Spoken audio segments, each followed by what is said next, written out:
I believe in the interconnectedness of all things. And what that means is that everything is connected to everything else somehow. You take any two people, and there is something they have in common. And that's really interesting, because it basically means that any two people could relate about something. You just have to find out what that common thing is. And this goes back to interests again. Like, basically, interests are the thing that connect us. And so if you see the world as not 7 billion distinct people, but 7 billion people who are interconnected, you realize that like any positive thing that you send out does go around the world and come back to you. And any negative thing that you send out really hurts the world over. And it makes you much more careful about what you do when you interact with people. There's a second part of personal philosophy which says things can always get better, and you should look for ways to improve. That whatever situation you're in right now, take what you have and you can create this feedback loop in it that can actually make things better. So it's a belief that people can continually improve themselves, that companies can improve themselves, that organizations can improve themselves, and that feedback loop, the main driver of that is the stories. So, we individuals, we are feedback loops. We are the stories that we tell ourselves. So when you wake up each day and you say, I am blank, whatever that blank is that you say that you are, you become more like that person. Or, to put it another way, you become like the people that you spend time with. And so you have to choose really carefully, like, who do I spend my time with, because I'm going to become more like those people because of these feedback loops. It's something that should make you very mindful of who you believe you are, who you want to spend time with, and then that can drive everything else that you do with your time and your energy. Part of why you put the philosophy on your LinkedIn, and everybody should put their philosophy on their LinkedIn, is that every time you revisit it, I said before that we are feedback loops, right? Every time you visit it, you're feeding that back into yourself and becoming more like that person again. So when you pick your personal philosophies, it's not just I am this way, but every day I become more like this kind of approach to it. And so that's why I picked those things that are on my LinkedIn profile as, personal philosophies. But yeah, the more important point is like you pick philosophies that don't just represent who you are, but who you really want to reinforce in yourself, right? Because who you are is not a static thing, and that's the really interesting part. When you're being authentic to yourself, it's not just being authentic to the you that you are right now. It's being authentic to the person that you're becoming as well. I said earlier that, we can keep improving, and, you keep improving until the day that you die. So every day is an opportunity to learn some stuff and to improve who you are. Your personal philosophies can feed back into that and really make it happen even more so. Here's what I put on my LinkedIn as things that I want to read on a regular basis because I can become more like them. I say, here are my core beliefs. Lessons are repeated until they are learned. We believe in the interconnectedness of all things. There is no way to happiness. Happiness is the way. Be kind, for everyone is fighting a hard battle. Only kindness matters in the end. And I think everything is about inclusion, so we should let go of the past and strive to be here now. And the best way to do that is to simplify. Now, when I read those core beliefs, they are all things that I believe, but every time that I come back and I read them, I'm feeding it back to myself and reminding myself that these are not just the person that I am, but the person that I want to become even more of. That every time I feed it back to myself, I believe those things even stronger. And if it was ever the case that I started to not believe one of these things, I'd take it off and put up something that I did believe even stronger than that. But by putting it up there, I can reinforce it, I can feed back to myself, and I can keep getting better at, being this person. And that's, I think, the most important, because you are who you are through the actions you do every day. That's really what reinforces your beliefs. That's how you become your authentic self, and that's how you become the kind of person that other people want to do business with. I think Adam Grant made up the word paranoia. Paranoia, rather than people are out to get you, is people are out to help you. And if you approach each relationship not with mistrust, but with trust that somebody actually is looking out for your interests, you can get a lot further a lot quicker. Relationships are about trust, and it's hard to trust people, especially people that you don't know very well.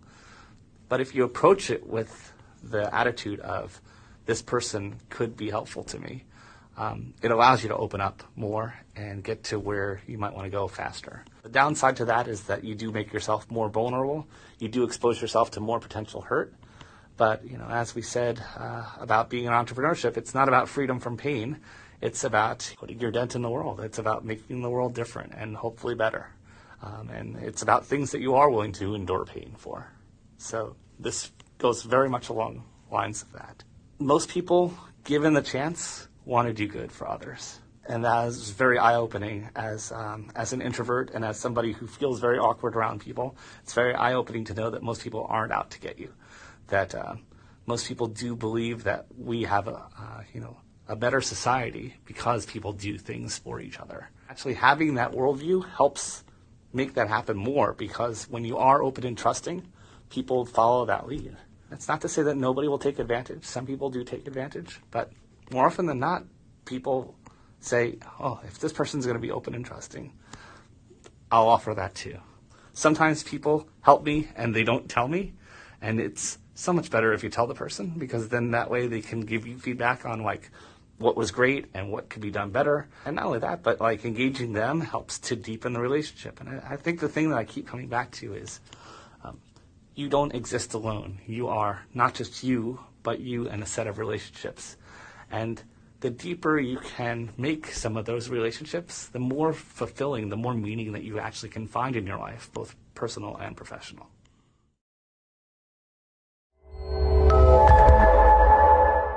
When making an introduction between two people, it's important to keep it short and sweet, but to the point, because everybody's busy and nobody wants more email.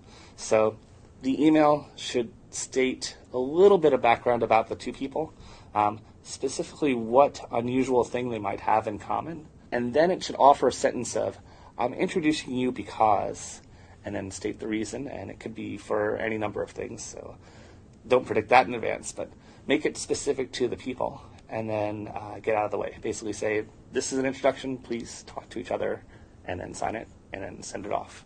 So short and to the point is much better, and let them learn about each other on their own. People have lots of ways that they can learn about each other now. Besides LinkedIn, there's Twitter and Facebook and lots of other things online. But yeah, keeping it short so that way they can refer back to it as well is a good thing, because I've noticed that a lot of people will go back and search for the introduction to find out, hey, what was the context? Context matters a lot. Interactions happen between people, and each of those interactions basically builds a relationship. So whether it's a friendship, or whether it's a relationship with a family member, or it's a professional relationship, every interaction builds on what came before it. So I think of them all in terms of relationships, really. Relationships between people. My system for remembering, it's very clear to me and to you, even if you talk to me for just a little while, that I don't remember everything. But I will do my best to tell you, hey, I don't remember the context of that. Can you tell me?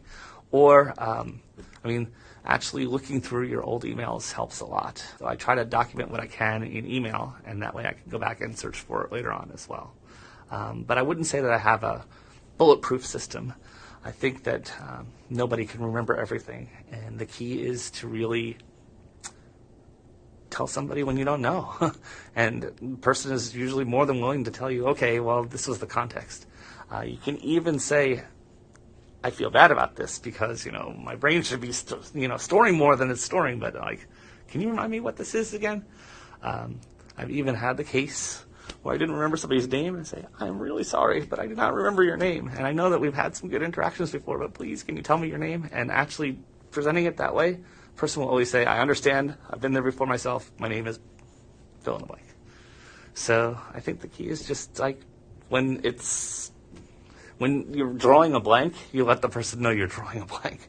I know that there are some people who are developing mobile applications where you can add more and more stuff to it. I know that some people use Evernote.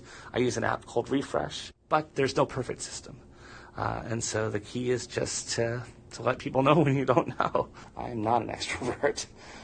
In fact, I'm very, to this day, a little shy and awkward. Meeting people is not my favorite thing.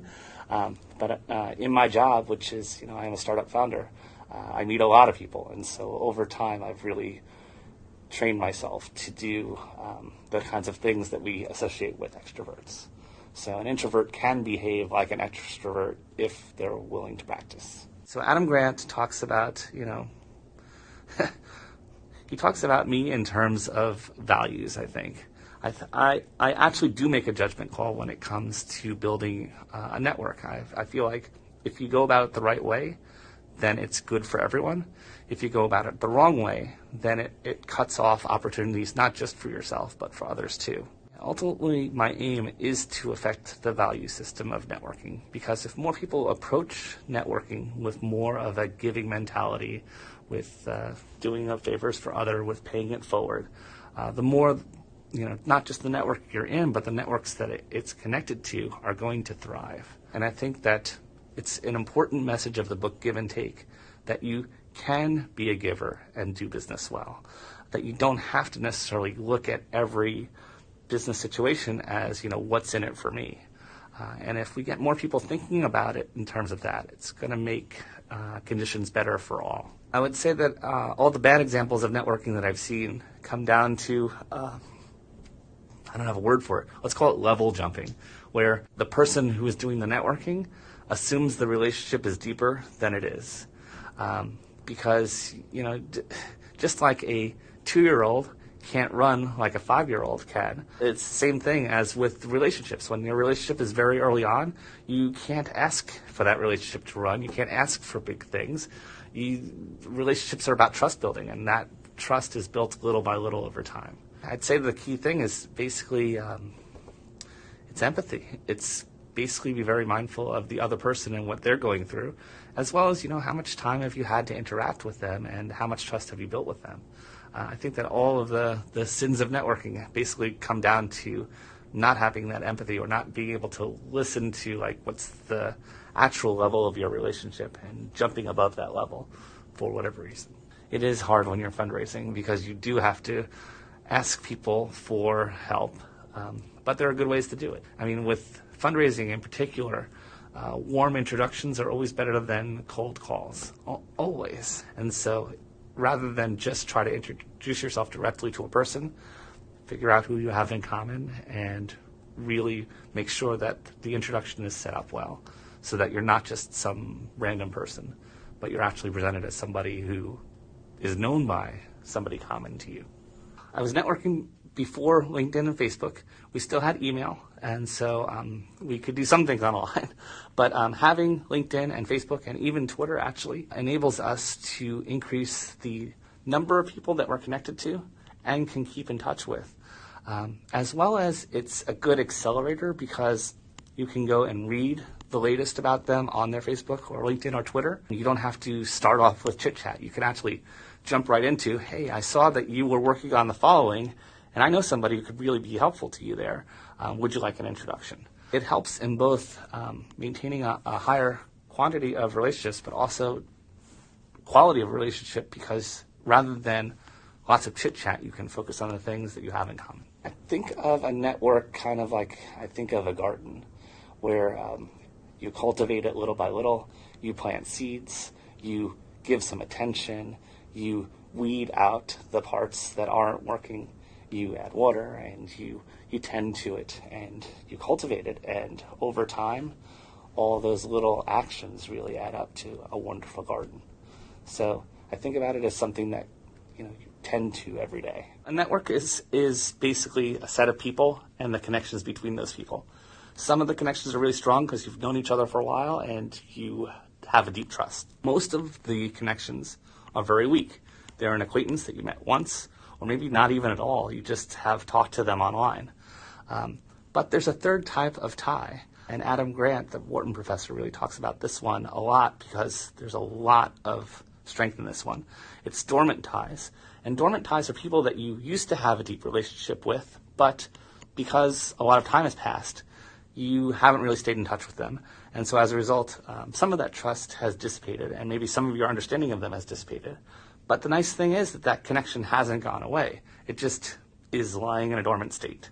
And so one of the things to practice actually is re-engaging with dormant ties, and not just doing it when you need something from the person, but really going and reconnecting with people that you've known in the past to catch up. And the longer that you live, the more of these people that you have, and so it's something that you can actually practice every day.